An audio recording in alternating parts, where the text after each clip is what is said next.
Diamond city સુરતમાં ગુજરાતનું પ્રથમ અને સૌથી મોટું કિડ્સ સિટી બનવાની જાહેરાત મોટા ઉપાડે થઈ હતી, પરંતુ આ પ્રોજેક્ટની સ્થિતિ અત્યારે શું છે તેની તસદી પણ લેવા માટે કોઈ તૈયાર નથી। કરોડો રૂપિયા ખર્ચ્યા બાદ પણ આ પ્રોજેક્ટ અધૂરો છોડી દેવામાં આવ્યો છે। ગ્રાન્ટના અભાવે 6 વર્ષથી આખો પ્લાન ધૂળ ખાઈ રહ્યો છે। સરકાર વિવિધ પ્રોજેક્ટની માત્ર જાહેરાત કરી વાહવાઈ લૂંટે છે, પરંતુ ઘણી વખત આવા પ્રોજેક્ટ માત્ર કાગળ પર રહી જાય છે। સુરતમાં રાજ્યના પ્રથમ કિડ સિટી બનાવવાની જાહેરાત મોટા ઉપાડી થઈ, પરંતુ આજે 6 વર્ષ બાદ પણ આ પ્રોજેક્ટ ખોરંભે ચડેલો છે। ગ્રાન્ટના અભાવે પ્રોજેક્ટ પૂર્ણ થઈ શક્યો નથી, પરંતુ છેલ્લા 6-7 વર્ષથી આ ખંડેર હાલતમાં જોવા મળે છે અને ત્યાં ઝાડવાઓ ઉગી ગયા છે। કોઈ પણ અધિકારીઓ દેખાતા નથી અને તમામ જે સત્તાધીશો દ્વારા જે કહેવામાં આવ્યું હતું આટલા વર્ષમાં પુરવાર કરીશું, એ તમામ પુરાવા એમના પોકળ સાબિત થયા છે। અને જ્યારે સરકાર મોટી વાતો કરતી હોય તો ખેલેગા પડેગા બળેગા ઇન્ડિયા ગુજરાત અમારા, તે આજે સંપૂર્ણ પોકળ સાબિત થયું છે એવું દેખાઈ રહ્યું છે। સુરત મહાનગરપાલિકાએ ગાંધી કોલેજ પાછળ રાજ્યનો પ્રથમ અને સૌથી મોટો કિડ્સ સાયન્સ સિટી શરૂ કરવાનો પ્રોજેક્ટ મંજૂર કર્યો હતો। આ પ્રોજેક્ટ હેઠળ 10 વર્ષ સુધીના બાળકો માટેનું સેન્ટર બનાવવાનું આયોજન હતું। કુલ 4240 ચોરસ મીટરમાં આ પ્રોજેક્ટ સાકાર કરવાનો હતો। જે તે સમયે 51 કરોડનો અંદાજ મંજૂર કરાયો હતો, જેમાં એક ભાગમાં બાળકો નાનપણથી ટ્રાફિકના નિયમો વિશે જાણે અને શીખે માટેની પણ વ્યવસ્થા કરવાની હતી।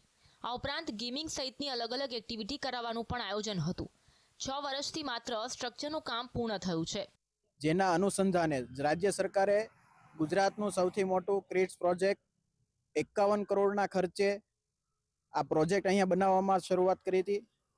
6 વર્ષ સુધી હજુ પણ આ પ્રોજેક્ટને કેમ શરૂ નથી કરવામાં આવ્યો, ક્યાં કામ અટકેલું છે, કયા અધિકારીઓની એમાં મિલીભગત છે, શા માટે થઈને પ્રોજેક્ટ શરૂ કરવામાં નથી આવી રહ્યો, તે માટે થઈને પાલિકાના અધિકારીઓ અને અનેક એવા લોકોનો ભ્રષ્ટાચાર થયો હોય તેવું અહીં માલુમ પડી રહ્યું છે।